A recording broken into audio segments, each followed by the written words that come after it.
ทีมงานครอบครัวสมศรี路有知道夜ยัง苦สีnhỏ的落线不在一起也许走了都看着急都得要多梦去世界路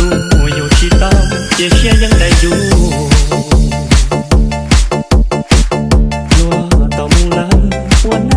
是路，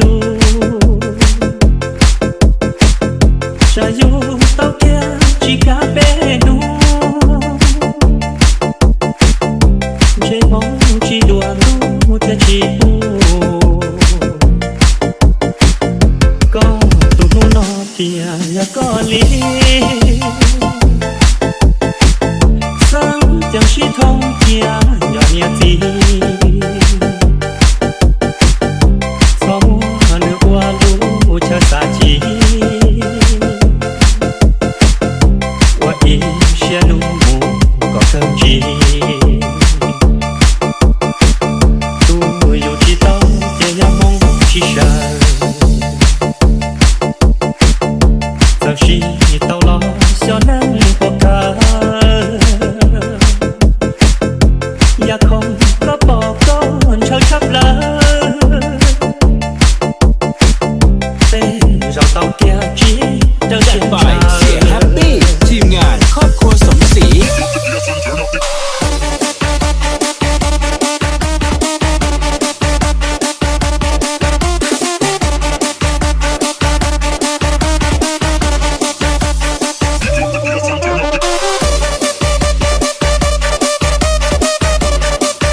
ตุนูนอเทียyaก็ลี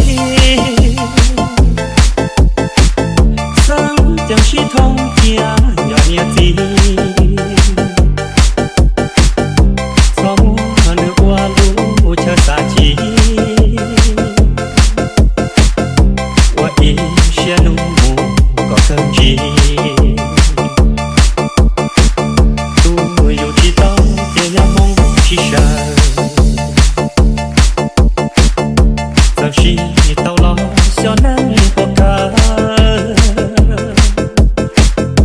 อยากคงก็บอกก่อนเธอชับเลย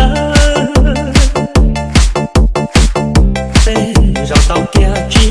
เดินไปเสียแฮปปี้ทีมงานครอบครัวสมศรี